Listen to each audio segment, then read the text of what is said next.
कृष्ण द्वारा रुक्मिणी का हरण करने पर जरासंध सहित समस्त राजा अत्यंत क्रोधित हो उठे थे। रुक्मिणी के सौंदर्य से आहत होकर वो अपने अश्वों और गजों की पीठ पर से गिर पड़े थे, किंतु अब वो उठने लगे और अपने शस्त्र उठाने लगे। अपने धनुष बाण उठाकर वो अपने रथों, अश्वों और गजों पर सवार होकर कृष्ण का पीछा करने लगे। उनको आगे बढ़ने से रोकने के लिए यदुवंशी सैनिक मुड़कर उनके सामने आ गए। इस प्रकार दोनों योद्धा दलों में भयानक युद्ध आरंभ हो गया। विरोधी राजाओं का निश्चय था कि वो कृष्ण को हराकर रुक्मिणी को उनके संरक्षण से पुनः प्राप्त कर लेंगे। उन्होंने जितना हो सकता था उतनी प्रचंडता से कृष्ण के साथ युद्ध किया।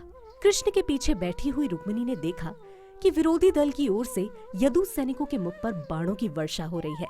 भयभीत मुद्रा में वो कृष्ण के मुख की ओर देखने लगी और अपनी कृतज्ञता व्यक्त करने लगी कि भगवान कृष्ण ने केवल उनके लिए इतना महान संकट उठाया है। उनके नेत्र चलायमान थे और वो अत्यंत दुखी प्रतीत हो रही थी। कृष्ण तत्काल उनके मन की दशा समझ गए। उन्होंने इन शब्दों से उन्हें साहस बंधाया, प्रिय रुक्मिणी, चिंता मत करो, निश्चिंत रहो। यदुवंश के सैनिक समस्त विरोधी सैनिकों का अविलंब वध कर देंगे। जब कृष्ण रुक्मिणी से वार्तालाप कर रहे थे, तब यदुवंश की सेना के सेनापतियों ने भगवान श्री बलराम के नेतृत्व में शत्रु पक्ष के सैनिकों पर बाण वर्षा प्रारंभ कर दी थी। बलराम जी को संकर्षण या गदाधर के नाम से भी जाना जाता है। सेनापतियों और बलराम जी ने विरोधी सैनिकों के अवज्ञापूर्ण व्यवहार को सहन न करते हुए उनके घोड़ों, हाथियों, रथों पर बाणों से प्रहार करना प्रारंभ कर दिया। जैसे जैसे युद्ध आगे बढ़ा, शत्रु पक्ष के राजा और सैनिक अपने अश्वों, गजों और रथों से नीचे गिरने लगे। ये देखा गया कि अत्यंत अल्प काल में मुकुटों और कुंडलों से सज्जित लाखों कटे हुए सर युद्ध भूमि में गिर पड़े थे। सैनिकों के हाथ उनकी गदा, धनुष और बाण सहित कट गए थे। एक सिर दूसरे पर और एक अश्व दूसरे पर गिरा पड़ा था। अपने ऊंटों, गजों और गधों के साथ साथ समस्त पैदल सैनिकों के सर भी कटकर गिरे पड़े थे। जब जरासंध के नेतृत्व में लड़ रहे शत्रुओं को ज्ञात हुआ कि धीरे धीरे वो कृष्ण के सैनिकों से पराजित हो रहे हैं, तो उन्होंने शिशुपाल के लिए युद्ध में सेना को खोने का संकट उठाना बुद्धिमानी नहीं समझा। कृष्ण के हाथों से रुक्मिणी को छुड़ाने के लिए शिशुपाल को स्वयं युद्ध करना चाहिए था, किंतु जब सैनिकों ने देखा कि शिशुपाल कृष्ण से युद्ध करने के योग्य नहीं है, तब उन्होंने भी व्यर्थ में अपनी सेना को न खोने का निश्चय किया। इसलिए उन्होंने युद्ध रोक दिया और तितर बितर हो गए। शिष्टाचार के कारण कुछ राजा शिशुपाल के समक्ष गए। उन्होंने देखा कि शिशुपाल उस व्यक्ति के समान जिसकी पत्नी खो गई हो, अत्यंत निरुत्साहित हो चुका था। उसका मुख सूख गया था। वो अपनी समस्त शक्ति खो बैठा था। उसके शरीर पर कांति नहीं रह गई थी। वो शिशुपाल को इस तरह संबोधित करने लगे, प्रिय शिशुपाल, इस प्रकार निरुत्साहित मत होइए। आप राजवंशी हैं और योद्धाओं में प्रमुख हैं। आपके समान व्यक्ति के लिए दुख या प्रसन्नता का प्रश्न ही नहीं उठता, क्योंकि इनमें से कोई भी दशा सदैव नहीं रहती है। साहस रखिए, इस अस्थायी पराजय से निराश मत होइए। कुछ भी हो, हम अंतिम कर्ता नहीं है। जैसे कठपुतलियां जादूगर के संकेत पर नृत्य करती हैं, वैसे ही हम भी ईश्वर की इच्छा पर नृत्य करते हैं। उनकी ही कृपा के अनुसार दुख भोगते हैं और सुख का उपभोग करते हैं। सुख दुख ईश्वर की इच्छा अनुसार प्राप्त होते हैं, इसलिए सभी परिस्थितियों में उनका संतुलन समान है। वैसे तो प्रारंभ में सभी राजा अपने वीरतापूर्ण कार्य के प्रति आश्वस्त थे, किंतु पराजय के पश्चात शिशुपाल का मनोबल बढ़ाने के लिए प्रशंसापूर्ण बातों के अलावा और कुछ न कर सके। इस प्रकार शिशुपाल को अपने मित्रों द्वारा की गई प्रशंसा से संतुष्ट होना ही पड़ा और वो रुक्मिणी से विवाह किए बिना निराश होकर घर आ गया। अन्य राजा जो उसका साथ देने आए थे, वो भी निराश होकर अपने अपने राज्यों को लौट गए। इस पराजय में समस्त दुर्गति का कारण रुक्मिणी के ज्येष्ठ भ्राता रुक्मी का द्वेषी स्वभाव था। उसने रुक्मिणी का विवाह शिशुपाल से करने की योजना बनाई थी। उसके पश्चात भी कृष्ण रुक्मिणी को हर कर ले गए। ये देखकर रुक्मी निराश हो गया था, इसलिए वो और उसका मित्र शिशुपाल अपने अपने घर लौट गए। रुक्मी अत्यंत क्षुब्ध था और स्वयं कृष्ण को पाठ पढ़ाने का इच्छुक था। उसने अपनी एक अक्षौहिणी सेना बुलाई और सैन्य शक्ति से सज्जित होकर वो द्वारका की ओर कृष्ण का पीछा करने लगा। रुक्मी वापस लौटते हुए राजाओं के समक्ष प्रतिज्ञा करने लगा, आप मेरी बहन रुक्मिणी के साथ शिशुपाल का विवाह कराने में शिशुपाल की सहायता नहीं कर सके, किंतु मैं कृष्ण द्वारा रुक्मिणी को ले जाने नहीं दे सकता। मैं उसको पाठ जरूर पढ़ाऊंगा। अब मैं वहां जा रहा हूँ। मैं कृष्ण से तत्काल युद्ध करना चाहता हूँ। क्षत्रियों से युद्ध करने की अपनी कपट नीति के कारण ये गोप बालक अत्यंत अहंकारी हो गया है, किंतु आज मैं उसे एक अच्छा पाठ पढ़ाऊंगा। उसने मेरी बहन का हरण करने की दुष्टता की है। मैं अपने तीक्ष्ण बाणों से निसंदेह ही उसे एक अच्छा पाठ पढ़ाऊंगा। मूर्ख रुक्मी भगवान की शक्ति और कार्य के विस्तार से अनजान था, इसलिए वो इस प्रकार दुष्टतापूर्ण धमकियां देने लगा। वो शीघ्र ही कृष्ण के समक्ष खड़ा होकर मूर्खतावश बारंबार कहने लगा, एक पल रुको और मुझसे युद्ध करो। ऐसा कहने के पश्चात उसने अपने धनुष की डोरी खींचकर सीधे कृष्ण के शरीर पर 3 शक्तिशाली बाण मारे। तदनंतर उसने कृष्ण को यदुवंश का सर्वाधिक निंदनीय वंशज कहकर उसकी निंदा की। रुक्मी ने कृष्ण को पल भर अपने समक्ष खड़ा रहने को कहा, जिससे कि वो उसको अच्छा पाठ पढ़ा सके। तुम मेरी बहन को उसी भांति लिए जा रहे हो जैसे कौवा यज्ञ में उपयोग के लिए रखे गए घी को चुराता है। तुम्हें केवल अपनी सैन्य शक्ति का अहंकार है, किंतु तुम विधि विधानों के अनुसार युद्ध नहीं कर सकते हो। तुमने मेरी बहन को चुरा लिया है, अब मैं तुम्हें तुम्हारी मिथ्या प्रतिष्ठा से वंचित कर दूंगा। तुम अपने अधिकार में मेरी बहन को तभी रख सकते हो जब तक मैं तुम्हें सदा के लिए अपने बाणों से धरती में बांध नहीं देता। रुक्मी के इस प्रकार प्रलाप को सुनकर कृष्ण ने तत्काल एक बाण मारकर उसके धनुष की डोरी काट दी और इस प्रकार रुक्मी को दूसरे बाण का उपयोग करने में असमर्थ कर दिया।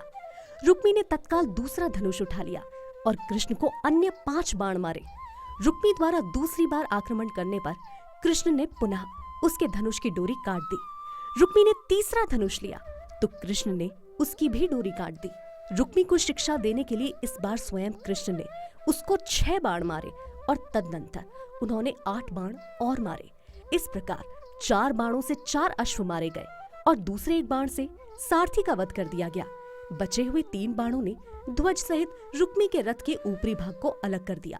बाण समाप्त होने के कारण रुक्मी ने द्वंद्व युद्ध के शस्त्र जैसे तलवार, कवच, त्रिशूल, भाले और अन्य ऐसे ही अस्त्रों की सहायता ली, किंतु कृष्ण ने इन सब अस्त्रों को भी उसी रीति से काट दिया। बारंबार अपने प्रयासों में असफल होकर रुक्मी ने अपनी तलवार उठाई और उसी प्रकार कृष्ण की ओर तीव्र गति से दौड़ा, जिस प्रकार पतंगे अग्नि की ओर दौड़ती है। जैसे ही रुक्मी कृष्ण के निकट पहुंचा, कृष्ण ने उसके अस्त्र को खंड कर दिया। इस बार कृष्ण ने अपनी तीक्ष्ण तलवार निकाली और वो तत्काल ही रुक्मी को मारने ही वाला था कि उसकी बहन रुक्मिणी कृष्ण के चरण कमलों पर गिर पड़ी।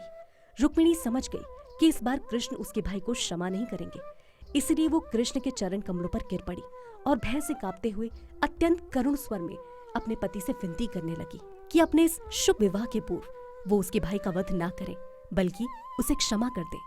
दूसरे शब्दों में उन्होंने एक स्त्री के रूप में अपनी सही स्थिति का प्रदर्शन किया। उनका विवाह किसी और से किए जाने वाला था। उसी क्षण कृष्ण को पति रूप में प्राप्त करके वो अत्यंत प्रसन्न थी, किंतु वो उस विवाह के हेतु अपने बड़े भाई को खोना नहीं चाहती थी। रुक्मी अपनी छोटी बहन से प्रेम करता था और वो अपनी बहन ऐसे व्यक्ति को देना चाहता था जो उसके विचार अनुसार श्रेष्ठ पुरुष था।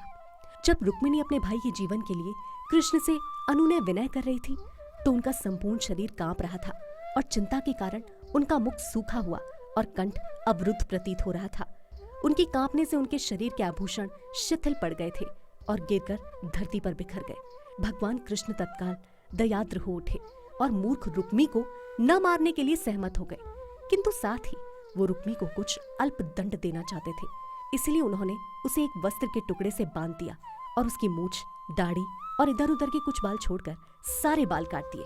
जब कृष्ण रुक्मी से इस प्रकार निपट रहे थे तब बलराम जी के सेनापतित्व में यदुवंश के सैनिकों ने रुक्मी की सेना की समस्त शक्ति उसी प्रकार तोड़ दी जिस प्रकार हाथी किसी जलाशय में घुसकर दुर्बल कमलनाल को तोड़ देता है। दूसरे शब्दों में, जिस प्रकार किसी जलाशय में स्नान करते हुए कोई हाथी कमल पुष्प को छिन्न भिन्न कर डालता है, उसी प्रकार यदुओं की सैन्य शक्ति ने रुक्मी की सेना को छिन्न भिन्न कर दिया। फिर भी जब यदुवंश के सेनापति कृष्ण से भेंट करने वापस लौटे तब रुक्मी की दशा देखकर उन्हें आश्चर्य हुआ। भगवान श्री बलराम को अपने भाई की नवविवाहित पत्नी पर विशेष रूप से दया आ गई। रुक्मिणी को प्रसन्न करने के लिए बलराम जी ने स्वयं रुक्मी का बंधन खोला। कृष्ण के ज्येष्ठ भ्राता के रूप में उन्होंने कृष्ण को कुछ भर्त्सना के शब्द भी कहे।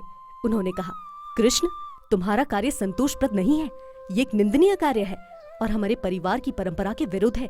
किसी के केश काटना और उसे मूछ दाढ़ी से रहित कर देना उसका वध करने के ही समान है। रुक्मी चाहे कैसा भी हो, वो अब हमारा साला है, हमारे परिवार का संबंधी है, तुम्हें उसकी ऐसी दशा नहीं करनी चाहिए थी। इसके उपरांत रुक्मिणी जी को सांत्वना देने के लिए भगवान श्री बलराम ने उनसे कहा, तुम्हारे भाई का रूप विकृत कर दिया गया है, इस बात से तुमको दुखी नहीं होना चाहिए। प्रत्येक व्यक्ति को अपने कार्यों का सुखद दुखद परिणाम भोगना पड़ता है। भगवान श्री बलराम रुक्मिणी जी को भली भांति समझा देना चाहते थे कि उन्हें अपने भाई को उसके कर्मों का फल मिलने पर दुखी नहीं होना चाहिए। इस प्रकार के भाई के प्रति अधिक स्नेहपूर्ण होने की कोई आवश्यकता नहीं। भगवान श्री बलराम ने पुनः कृष्ण की ओर मुड़कर कहा, प्रिय कृष्ण, यदि कोई संबंधी इस प्रकार की भूल करता है जिसके दंड स्वरूप उसका वध कर देना उचित हो, तब भी उसे क्षमा करना चाहिए। इस प्रकार का संबंधी जब अपने दोष के प्रति सचेत होता है तब वो विचार ही उसके लिए मृत्यु के समान होता है, इसलिए उसका वध करने की कोई आवश्यकता नहीं पड़ती। बलराम जी पुनः रुक्मिणी जी की ओर मुड़े और उन्हें सूचित किया कि मानव समाज में एक क्षत्रिय का वर्तमान कर्तव्य निर्धारित है। वो कर्तव्य ये है कि युद्ध के सिद्धांतों के अनुसार यदि अपना भाई भी विपक्ष में हो तो वो शत्रु माना जाता है। क्षत्रिय अपने भाई का भी वध करने में असमंजस नहीं करता है। दूसरे शब्दों में भगवान श्री बलराम रुक्मिणी जी को निर्देश देना चाहते थे कि वैसे तो पारिवारिक संबंध से वो साले बहनोई थे, लेकिन फिर भी युद्ध में एक दूसरे के प्रति दया का प्रदर्शन न करने में कृष्ण का व्यवहार क्षत्रियोचित था। बलराम जी ने रुक्मिणी जी को निर्देश दिया कि इतने अधिक व्यक्तियों से शत्रुता करने वाले रुक्मी के प्रति उनका स्नेह एक भौतिकतावादी साधारण मनुष्य के योग विकृत विचार है। दूसरे मित्रों के प्रति उनके व्यवहार का विचार करें तो रुक्मिणी के भाई का चरित्र प्रशंसनीय नहीं था, फिर भी एक साधारण स्त्री की भांति वो उसके प्रति इतनी स्नेहपूर्ण थी, वो उनका भाई होने के योग्य ही नहीं था। बलराम जी ने आगे कहा, कोई तटस्थ है, आपका मित्र है या शत्रु है, ये विचार उन व्यक्तियों के द्वारा किया जाता है जो देहात्म बुद्धि का जीवन व्यतीत कर रहे हैं। ऐसे मूढ़ मनुष्य श्री भगवान की भ्रामिक शक्ति माया से भ्रमित हो जाते हैं। आत्मा भी किसी देहधारी पदार्थ में वही शुद्ध तत्व है, किंतु जो पर्याप्त बुद्धिमान नहीं है वो केवल पशु और मानव, शिक्षित और अशिक्षित, धनी और निर्धन आदि की शुद्ध आत्मा को ढक लेने वाली शारीरिक भेदों को ही देखते हैं। केवल शरीर के आधार पर बनाए गए ये भेद ठीक उसी प्रकार है जैसे ईंधन के प्रकार के अनुसार कोई अग्नियों में भेद कर दे। ईंधन का चाहे जो आकार प्रकार हो, उनसे निकलने वाली अग्नि में इस प्रकार का आकार प्रकार का भेद नहीं होता है। उसी भांति आकाश में आकार प्रकार का कोई भेद नहीं है। इस प्रकार बलराम जी ने अपनी नैतिक शिक्षा से दोनों को संतुष्ट कर दिया। श्री बलराम के इस ज्ञानप्रद उपदेश को सुनने के पश्चात रुक्मिणी जी तत्काल शांत एवं प्रसन्न हो गईं। अपने भाई रुक्मी की दुर्दशा देखकर उनका मन अत्यंत विचलित हो गया था, किंतु अब उन्होंने अपनी मानसिक स्थिति को परिवर्तित कर लिया। जहाँ तक रुक्मी का संबंध था, उसका ना तो वचन पूर्ण हुआ, ना ही वो अपने ध्येय में सफल हुआ। वो अपनी बहन को छुड़ाने और कृष्ण को पराजित करने के लिए अपने सैनिकों एवं सेना सहित अपने घर से आया था, किंतु वो अपने समस्त सैनिकों और सैन्य शक्ति को खो बैठा। व्यक्तिगत रूप से वो अत्याधिक अपमानित हुआ था और उस दशा में वो अत्यंत दुखी था, किंतु श्री भगवान की कृपा से वो अपने निश्चित गंतव्य तक जीवन यापन कर सकता था।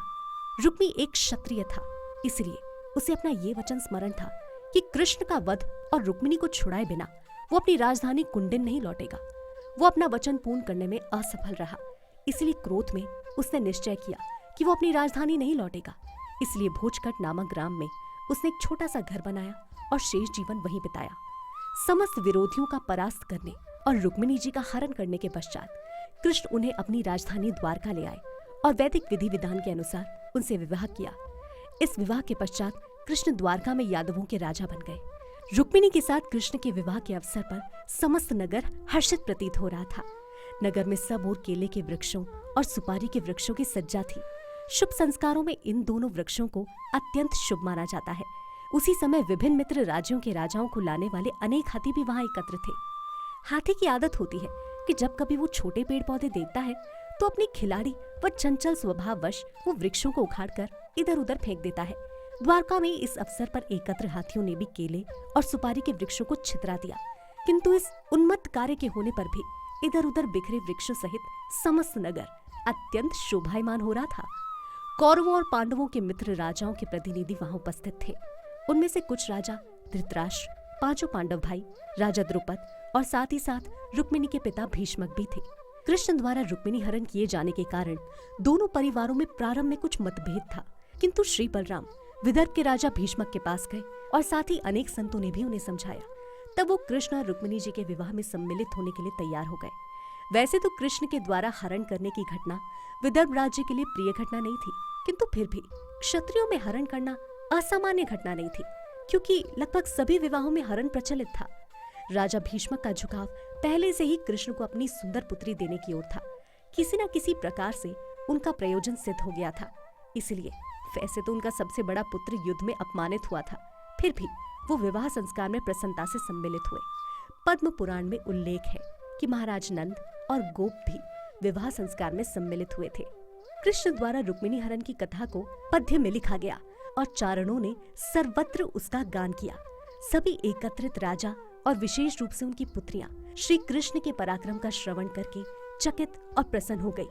इस भांति समस्त अतिथि और द्वारकावासी कृष्ण और रुक्मिणी को साथ देखकर हर्षित हो उठे। दूसरे शब्दों में सबके पालक श्री भगवान और श्री देवी लक्ष्मी जी का विवाह हो गया और सभी द्वारकावासियों को परम हर्ष का अनुभव हुआ। अगले एपिसोड में हम जानेंगे श्री कृष्ण और रुक्मिणी देवी के पुत्र प्रद्युम्न के जन्म के बारे में। हरे कृष्णा।